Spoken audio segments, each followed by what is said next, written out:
고린도후서 3장 4절로 11절 말씀입니다. 제가 봉독해 올리겠습니다.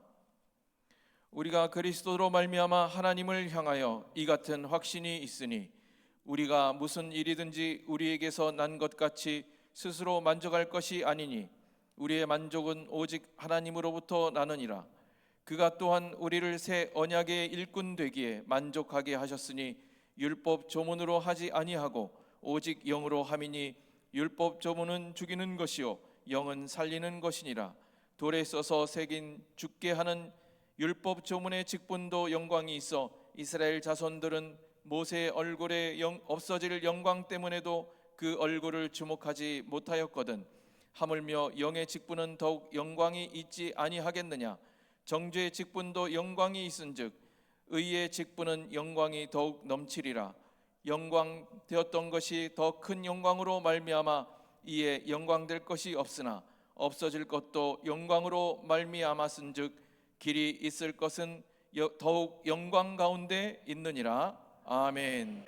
오늘 저는 봉독해드린 말씀을 가지고 주님만으로 만족할 수 있는 삶이 과연 있을까? 어떻게 우리가 주님만으로 만족하며 기뻐하며 우리가 감사하며 살아갈 수 있을까 하는 이런 생각을 하면서 우리 성도들이 주님만으로 만족하며 이 어려운 삶 또 어려운 시국에 여러분들이 승리할 수 있기를 주의 이름으로 축복합니다. 제가 어제 우연찮게 유튜브를 들었습니다. 지금 대한민국 경제가 어렵다는 거예요. 그러면서 이 빈 가게 그리고 또한 문을 닫은 그로소한 이런 개인 사업자들이 쭉 10까지 쭉 하면서 우린 평택은 빠졌으면 좋겠다. 그러면서도 평택은 아니겠지 했더니 딱 10에 평택이 걸렸더라고요. 그리고 1등이 이건 뭐 1등 할 필요가 없으니까요. 1등이 용인 분당 지역이고 10등이 우리 평택이더라고요. 지금 지난 이 정부가 들어선 지 100일 만에 130조의 국채를 졌습니다. 심각한 거지요. 근데 국민들은 깨닫지 못하는 게 안타까워요. 또 정부를 이끌어가는 이들은 또한 자기들이 잘하는 줄 알고 착각하는 게 문제입니다. 점점 사람들의 마음속에는 만족도가 사라지고 있다는 거예요. 불안해합니다. 두려워합니다. 그런데 대안도 없어요. 어떻게 할까를 사람들은 방황하고 있어요. 이럴 때 정신적, 영적 지도자인 목회자들이 깨어야 되는데 목회자들마저도 잠자는 목회자, 짖지 못하는 벙어리된 개들이 되어서 신의 노릇하고 있습니다. 특별히 목사를 여러분 구금시킨다, 도망갈 우려가 있다. 이해가 됩니까? 목사는 양을 위하여 생명을 바치는 거예요. 양들이 있는 곳에 목자가 있고 양들이 누인 곳에 목자도 함께 누울 수 있는 거예요. 이게 목자의 심정이고 목자의 사명입니다.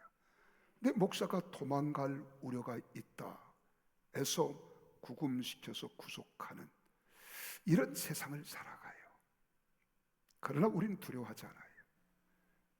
우리는 겁낼 것 없어요. 어차피 한 번 죽는 것, 영광을 위해서 살고 주는 거예요. 그럼 마지막 순간까지 정말 우리가 만족이 있는가, 기쁨이 있는가? 또 예수를 믿는다고 하는 여러분 속에 오늘 여기 바울이 이야기하는 이 만족감이 있는지 한번 내 자신을 돌아보자는 거예요. 내가 찬송을 불러도 기쁨이 없어요. 기도를 드려도 확신이 없어요. 예배를 드려도 습관적인 예배가 되어서 우리가 예배는 드렸다고 하는 도장 찍는 것과 같은 이런 마음가짐으로 예배에 참여한다면 이건 형식이고 위선이고 의식일 끝나는 겁니다. 우리 마음은 상관이 없어요. 오늘 여기 본문 말씀을 좀 주목해 보십시다. 5절 말씀을 주목하시면서 눈여겨볼 필요가 있다고 생각해요. 자, 오늘 5절에 그렇게 말합니다. 우리가 무슨 일이든지 우리에게서 난 것 같이 스스로 만족할 것이 아니니, 이렇게 써요. 만족할 것이 아니니. 우리의 만족은 오직 하나님께로부터 나느니라. 여기서 만족이라는 말이, 단어가 2번 등장합니다. 여기서 2가지로 나누어 말하는 거예요. 전반전에 스스로 만족할 것이 아니니, 이 첫째로 우리가 스스로 만족할 것이 아니니, 그러면서 후반절에 우리의 만족은 오직 하나님께로서 낳느니라 하는 거예요. 자, 그렇다면 여기 전자에 스스로 만족할 것이 아니니 라고 사용된 헬라 원어나 또한 후반에 사용된 이 언어가 같은 겁니다. 그런데 이 똑같은 단어가 또 나와요. 그것이 바로 우리 2장 16절입니다. 2장 16절에 기록된 말씀을 같이 한번 읽어볼까요? 시작. 이 사람에게는 사망으로부터 사망에 이르는 냄새요, 저 사람에게는 생명으로부터 생명에 이르는 냄새라. 누가 이 일을 감당하리요? 자, 이 말은 무슨 말입니까? 감당하리요. 이 말은 감당하지 못한다, 이 말입니다. 감당하지 못한다. 자, 이 말을 저는 여러분들이 이해하기 쉽게 이렇게 요약을 해봅니다. 그 첫째는 만족할 수 있는 마음, 만족할 수 있는 마음. 두 번째로는 2장 16절에 기록된 말씀대로 감당할 수 있는 힘. 그러니까 만족할 수 있는 마음과 감당할 수 있는 힘. 세 번째로는 오늘 4절에 기록된 대로 확신할 수 있는 믿음. 이 3가지입니다.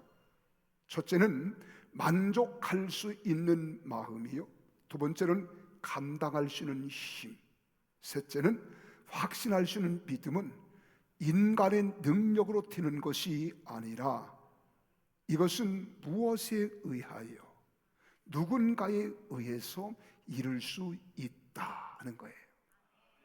신앙의 가장 핵심이 여기 있어요. 여러분, 신앙을 우리가 가지고 믿음을 따라 살아갈 때 만족할 수 있는 마음만 가지고 있다면 뭘 걱정할 게 있어요? 걱정할 이유가 없잖아요. 감당할 수 있는 힘만 내게 주어졌다면 세상에 두려울 것이 어디 있겠어요? 확신할 수 있는 믿음이 내게 있다고 한다면 이 세상을 두려워하잖아요. 겁내지 않습니다. 오직 하나님께서 세우시고 권위를 주셔서 감당할 수 있는 것이기 때문에 우리는 의시되지 말라는 거예요. 의시되지 말고 교만하지 말라는 거예요. 이 말을 다른 말로 하면 의시되면서도 되어서도 안 되고 교만해도 안 된다. 왜? 사람이 세상을 살아갈 때 의시된다는 말은 어떤 자기가 무엇을 성취했을 때 만족감에 의하여 사람들은 어깨가 으쓱으쓱하는 거거든요. 안 그런가요? 그리고 여기서 우리는 한 걸음 더 나아가면 교만기가 들어오는 거예요. 내가 했다, 내가 이루었다. 이 말을 어떻게 보면은 하나님께서 우리 인간을 창조할 때에 하나님과 교통할 수 있도록 지음을 받은 인간인데 마지막 최후의 보루는 하나님이 함께 하심을 확신할 때, 그 믿음이 있을 때, 그 힘을 의지할 때 우리는 진정한 만족이 있다는 말이에요. 이해가 되십니까? 거기에 진정한 만족이 있다는 거예요. 우리의 만족은 오직 하나님께로서 났다 그러잖아요. 하나님께로서. 자, 오직 하나님께로서, 이 말은 오직 하나님만이 만족의 근원이 되시고 힘의 근원이 되시며 확신의 근원이 된다, 이 말입니다. 저는 이 말씀을 몇 번 뒤풀이 가슴에 새기고 뒤뉘면서 생각하는 거예요. 그럼 여기서 만족이라고 하는 말을, 이 말을 써 죄송합니다만은 히카노데스라는 헬라 원어의 히카노데스, 이 히카노데스는 이 바울이 사도직, 다시 말씀드리면 삶의 근본 목적을 제대로 감당하고 있다는 확신에서 오는 것이다 라고 이야기하는 거예요. 사도의 직분을 감당하던 바울이, 자, 그러면 바울의 확신은, 만족이 사실은 자신으로부터 나온 것이 아니라 하나님으로부터 말미암은 것처럼 자신이 이러한 확신, 만족을 지니고 행하고 있는 모든 일도 하나님으로부터 말미암는다라고 하는 의미예요. 그 결론은 하나님이 함께 하실 때, 하나님이 도와주심을 확신할 때, 내가 하나님 안에 거하고 있을 때 만족할 수 있다는 거예요. 그런데 이 만족이라고 하는 말을, 하나님의 이름을 우리는 엘이라 그래요. 하나님을 엘, 그래서 엘샤다이 그러거든요. 그런데 여기서 만족이라고 하는 이 단어를 사용할 때에 엘샤다이가 때로는 충분하신 분으로 해석할 때가 있어요. 충분하다, 부족함이 없다, 넘쳐나게 하신다, 충분하다. 그리고 이 충분하신 분으로 우리가 해석하여 사용할 때 엘샤다이라는 말을 쓰는 겁니다. 그래서 인간의 참된 만족은 오직 충분하신 분, 자족자이신 하나님으로부터만 우리의 충분함, 만족감, 행복감이 기원된다는 거예요. 그러므로 그리스도인의 참된 만족은 오직 하나님에게서만 찾고 누릴 수 있다는 거예요. 그러면 하나님을 모르는 사람들은 이런 만족이 없는 거잖아요. 이런 기쁨이 없는 거예요. 그래서 그들은 세상의 가치관을 두고 세상의 가치관으로 내 욕구를 채웠을 때 임시적 만족이라 그런 거예요. 임시적 만족.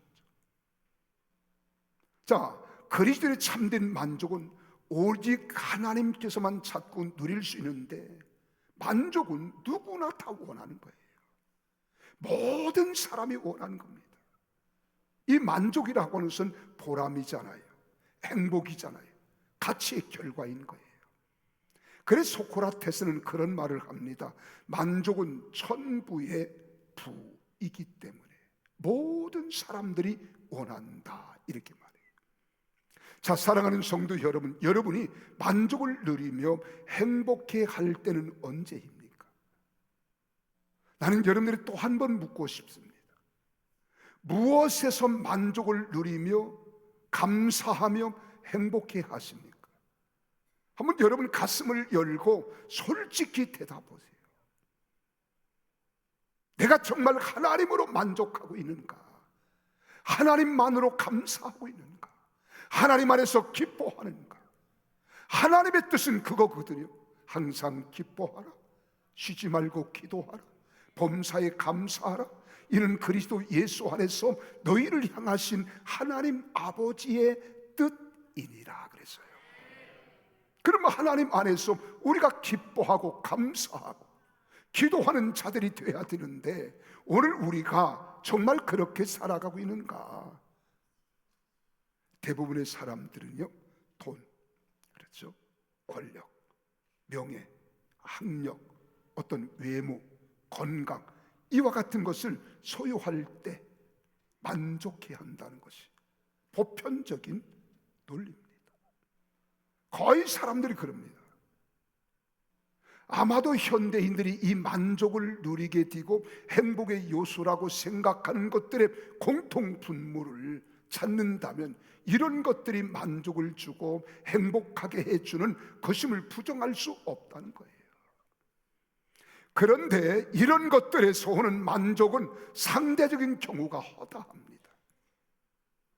남과 비교해서 만족을 누린다거나, 아니면 내 자신을 통해서도 과거를 돌이켜보면서 과거를 생각하고 과거의 생각을 떠올리면서 비교하고 거기서 얻어지는 만족도, 그래서 과거의 내 삶의 모습과 비교해서 만족을 누리는다는 거죠. 이를 다르게 말한다면 현재의 만족은 곧 만족할 수 없는 것이 되기 쉽다는 겁니다. 그걸 결론적으로 말하는 거예요. 우리는 쉽게 더 많은 것, 더 좋은 것, 더 아름다운 것을 소유하게 되면 만족할 것이라고 생각하고, 그리고 또 그렇게 살아갑니다. 하지만 우리 만족에는 절대적 기준은 없습니다. 여러분 자신이 기준이라고요? 나는 내 마음이 기준이야. 사람은요 끊임없이 본능이 있습니다. 그래서 내가 요구하고 욕구를 구했던 목표를 이루면 더 큰 것을 이루고 싶어 하는 거예요. 또 그것을 성취하면 더 큰 것, 더 큰 것. 그래서 사람의 욕심은 한이 없습니다. 그래서 사람들이 이 만족을 누리지 못할 때 한강에 돌 던지기라 그래요. 한강에 돌 던지기.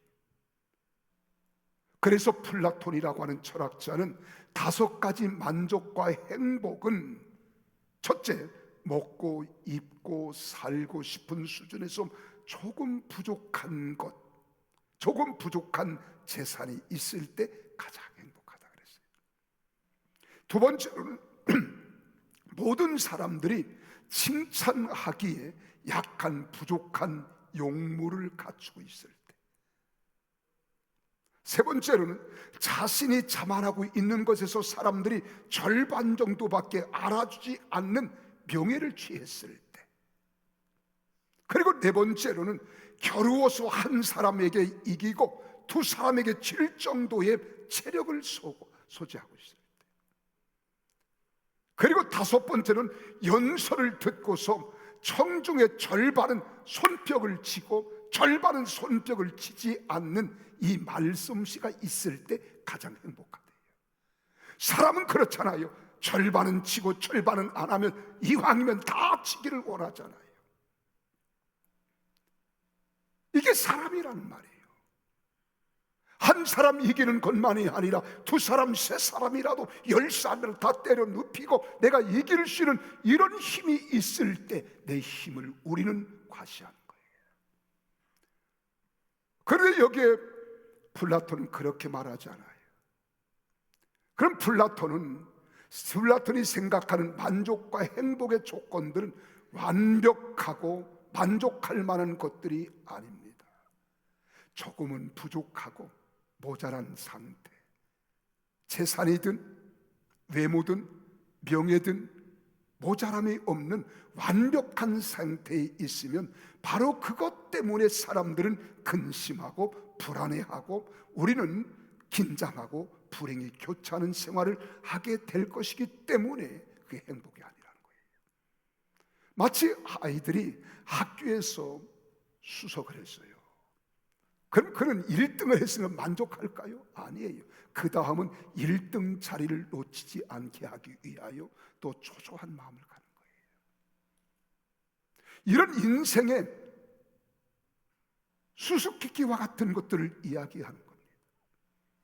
그래서 적당히 모자란 부분을 엘샤다이, 하나님으로 채워질 때, 하나님이 채워질 때 진정한 만족 속에 행복의 꽃을 피울 수 있다는 겁니다. 여러분, 세상에서 가장 부자인 사람이 가장 큰 만족을 누리겠습니까? 가장 행복한 사람일까요? 세상에서 가장 명예가 있는 사람이 가장 큰 만족을 누리고 있다고 여러분 생각이 되십니까? 물론 우리들이 보기에는 그런 사람들이 부럽습니다. 그처럼 되면 아무런 염려 없이 살 것 같아요. 그러나 사랑하는 여러분, 많이 소유한 사람이라고 걱정이 없고 염려가 없고, 여러분, 우리가 근심이 없는 것이겠습니까? 절대로 그렇지 않아요.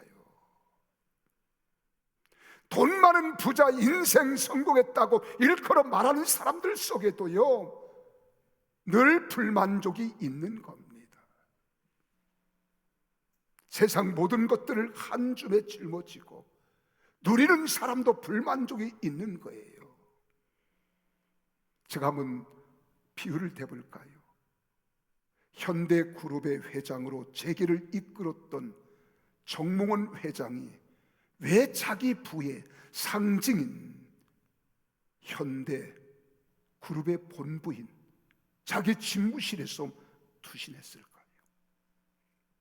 여러 가지 설은 있습니다. 여러분, 서민의 대통령이라고 말하던 노무현 대통령이 왜 그 높은 부엉이 바위에 올라가서 뛰어내렸겠습니까? 하나를 더 들어볼까요?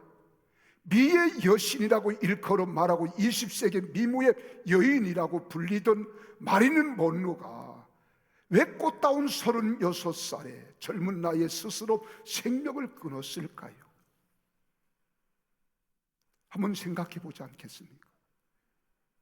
사랑하는 성도 여러분, 은을 사랑하는 자는요, 은으로 만족할 것 같지요?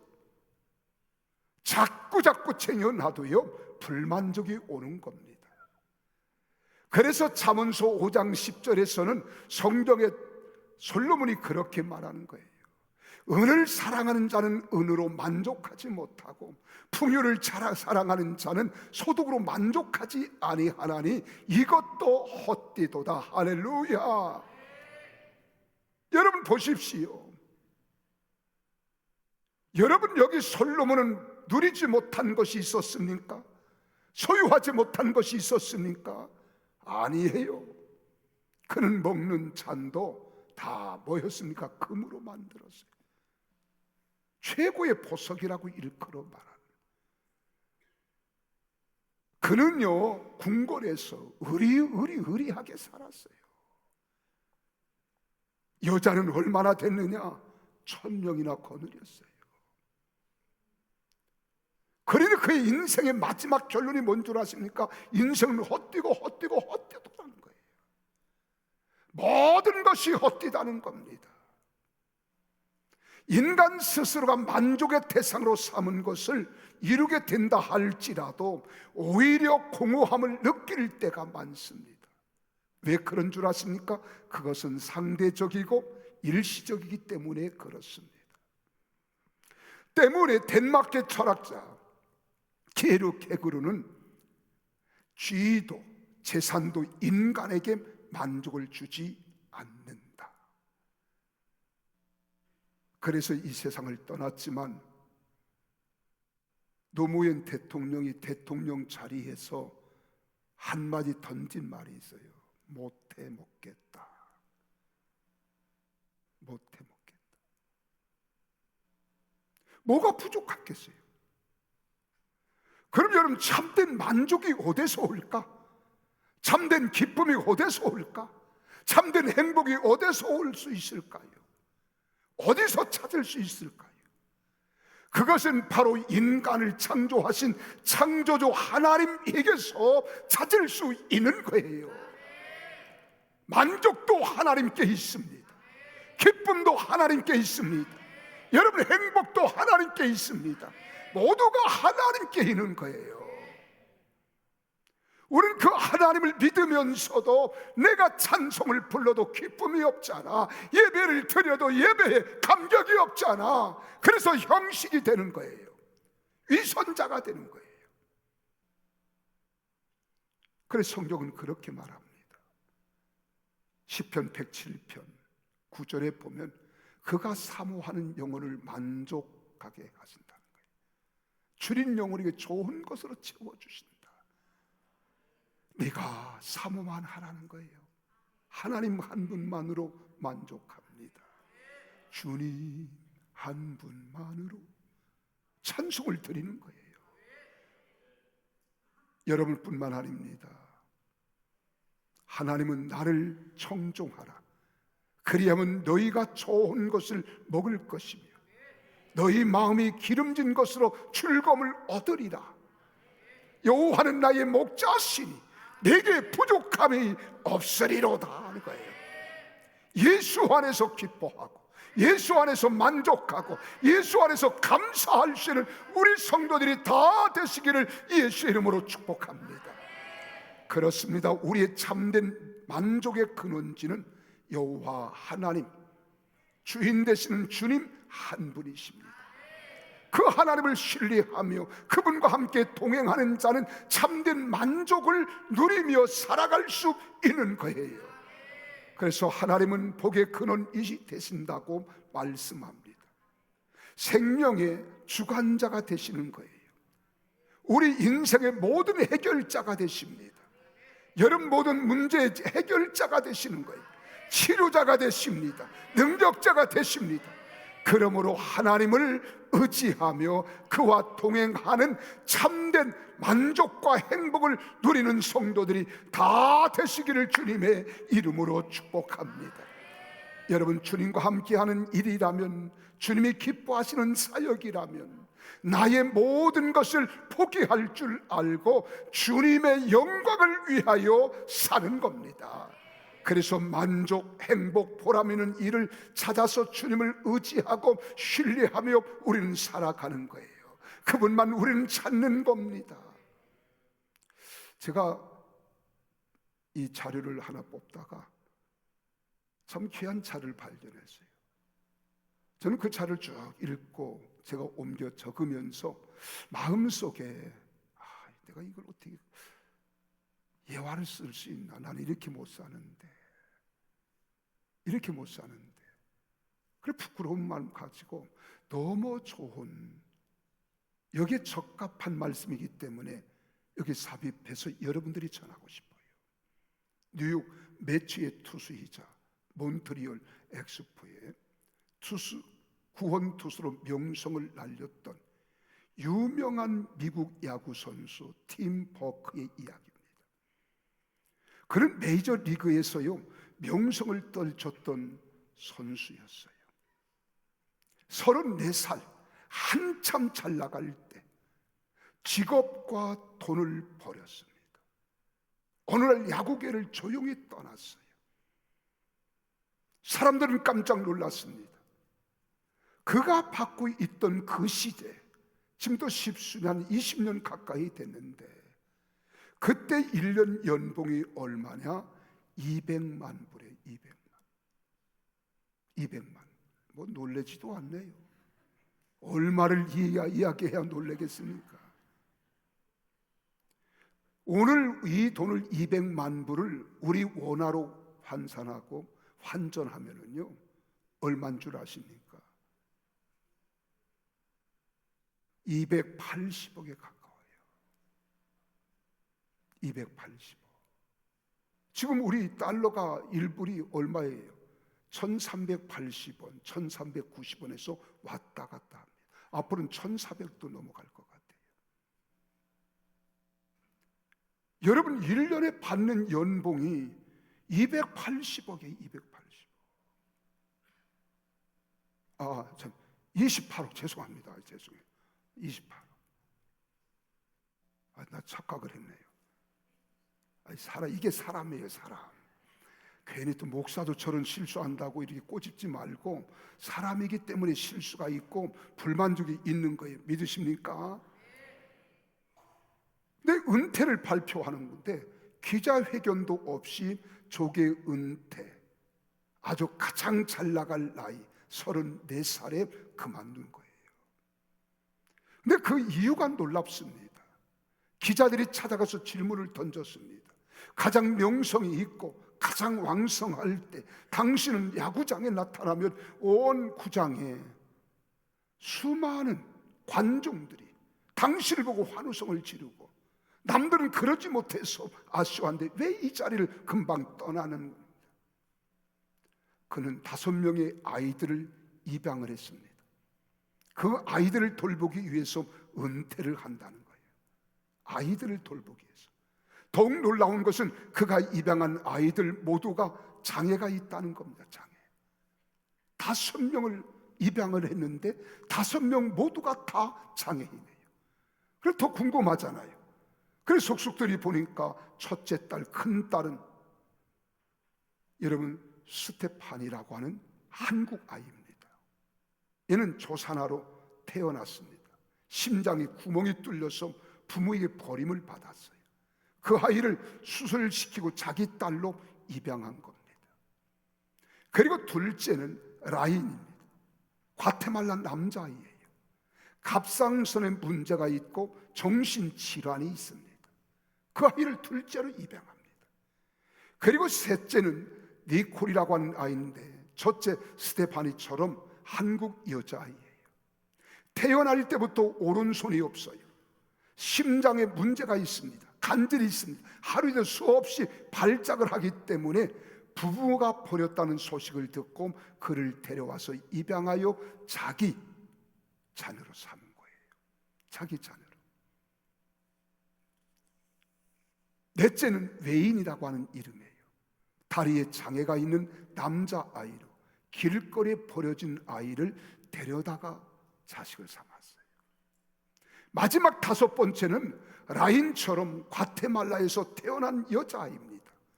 이 아이는 입술이 언청이에요. 언청. 그런데 이 언청이 가운데도 입 천정까지 갈라진 채로 태어나는 구순국외열이라는 소화 천전성 질병이 있는 아이예요. 그래서 버림을 받았다는 거예요. 딸로 입양한 후에 치료해 주었습니다. 그리고 버크 부부는 5명을 더 데려오기 위해서 방이 9개 달린 집을 지어놓고 준비 중이라는 거예요. 감동이 안 됩니까? 너무 기가 막혀서 정신줄을 놓는 거예요. 그런데 셋째 아이 니콜이 신장 수술을 받았을 때 사경을 헤매는 딸의 생명을 지켜보느라고 안절부절하는 아내를 보고 내가 있을 곳은 환호성이 있고 막 기립해서 박수를 보내고 삼진아웃을 시키면 사람들이 막 환성을 지르고, 이런 야구장이 아니고 아이들과 아내가 있는 가정이라고 생각하고 버크는 아이들이 있는 가정으로 돌아갔습니다. 그래서 버크 부부는 아이들을 키우면서 이렇게 고백합니다. 아무도 돌봐주지 않으면 죽을 아이들이었지만 이 아이들을 나는 키우면서 버크 부부가 깨달은 것은 오히려 아이들이 버크 부부의 운명을 바꿔놓았다는 거예요. 이 아이들은 감사를 알게 해주었고 행복을 깨닫게 해주었으며, 그리고 고통을 극복할 힘을 주고 행복과 보람이 어떠한 것임을 알게 해준 아이들이 이 아이들이라는 거예요. 그뿐만 아닙니다. 참된 그리스도인이 되게 해 주었다라고 고백하는 아름다운 부부예요. 그러므로 하나님을 의지하며 주님과 함께 동행하는 자는 환경, 상황, 여건들이 비록 불편하고 어렵다 할지라도 참 만족과 즐거움과 행복을 누리게 되는 줄로 믿으시기를 바랍니다. 이게 신앙인 거예요. 그래서 하박국 선지자는 하박국 3장 17절 18절에 그렇게 말합니다. 비록 무화과 나무가 무성하지 못하며 포도나무에 열매가 없으며 감람나무에 소출이 없으며 밭에 먹을 것이 없으며 우리의 양이 없으며 외양간에 소가 없을지라도 나는 여호와로 말미암아 즐거워하며 나의 구원의 하나님으로 말미암아 기뻐하리로다. 할렐루야. 이게 신앙인 거예요. 참된 가치가 여기는 겁니다. 그러므로 여러분들도 하박국 선지자와 같이 참된 만족을 누리시기를 원합니다. 저도 자식 욕심이 많았어요. 그래서 우리 아내하고 서로 결혼하고, 여보, 아이를 낳으니까 얼마나 좋아. 우리 더도 말고 5만 낳읍시다. 그때는 한참 유행어처럼 떠도는 말이 아들, 딸 구별 말고 둘만 낳아 잘 기르자. 근데 우리 아내가 부담이 되는지요? 대답을 안 해요. 그래서 제가 하나를 줄이면서 그냥 그러면 5은 못 낳아도 넷 이상만 낳자 그랬어요. 넷 이상만. 아니 5이나 넷 이상이나 같은 말 아니에요. 넷 이상만 낳자. 부담을 줄여주려고. 내 첫째 아이를 키우고 둘째 아이가 연년생입니다. 연년생인데 이들을 키우다 보니까 시골 목회에 여러분 여유가 없잖아요. 그래서 젖은 안 나오지요. 모유를 먹일 수 없어서 분유를 먹여야 되는데 분유를 사둘 돈이 없어요. 분유를 먹일 돈이 없어. 그래 보리차물을 끓여 가지고 잘 식혀서 아주 미운적하게 만들어서 이 어린아이 울면 갖다 물려주는 거예요. 나보고 그런 것 같아. 봐라, 이래도 5 낳겠냐? 그런 것 같더라니까요. 그래도 우리는 넷 이상만 낳자. 근데 어느 날 우리 집사람이 금촌 보건소에 가가지고 수술하고 왔어요. 그래 5을 못 낳아요. 그래서 저는 그러면 입양을 못했으니까 2 사람이라. 그래서 고아원에 2 남매를 입양은 못했어도 도와준 겁니다. 그래 입양하자니까 우리가 그것도 어렵대요. 여러분 부부가 하나 돼야 되는 거 아니겠어요? 여러분 인생의 참된 만족은 어디에 있는 줄 아십니까? 오직 하나님을 의지하십시오. 그리고 믿음의 주요 온전케 하시는 주님을 바라보십시오. 어떤 형편과 처지에서도 주님 한 분만으로 만족을 누리게 될 것입니다. 우리가 성경 요한복음 4장을 보세요. 수가성 여인이라고 하는 이 여인이 있습니다. 그는 세상에서 인생의 참된 만족을 찾아보려고 남자를 5이나 바꿨어요. 근데 5명 다 살아보아도 그놈이 그놈 같거든요. 만족을 느끼지 못하는 겁니다. 6번째 얻었습니다. 그때 사람들의 낯이 부끄러워서 지금 우물가에 지금 사람의 낯을 피하여 우물을 길러 왔을 때 주님 만난 겁니다. 주님이 말씀합니다. 내게 물을 좀 달라. 그랬더니 수가성 여인이 대답합니다. 유대인인 당신이 어찌하여 나에게 물을 달라 하나이까? 네가 내게 물을 달라 하는 이가 누구인 줄 알았더라면 너는 내게 물을 구하였으리라. 그리고 대화하는 가운데 주님을 만난 거예요. 주님의 은혜를 덧입은 겁니다. 물고기도 버려두고 마을로 돌아갑니다. 마을에 들어가서 와 보라, 내가 만난 메시아 예수 그리스도를 보라는 겁니다. 그리고 복음을 전하는 자가 되잖아요. 오늘 사랑하는 성도 여러분, 주님 한 분이면 만족합니다. 주님만으로 만족할 수 있는 삶을 알았다는 겁니다. 주님 한 분만이 능력 되시고 주님 한 분만이 소망 되시며 행복의 근원이 되시는 겁니다.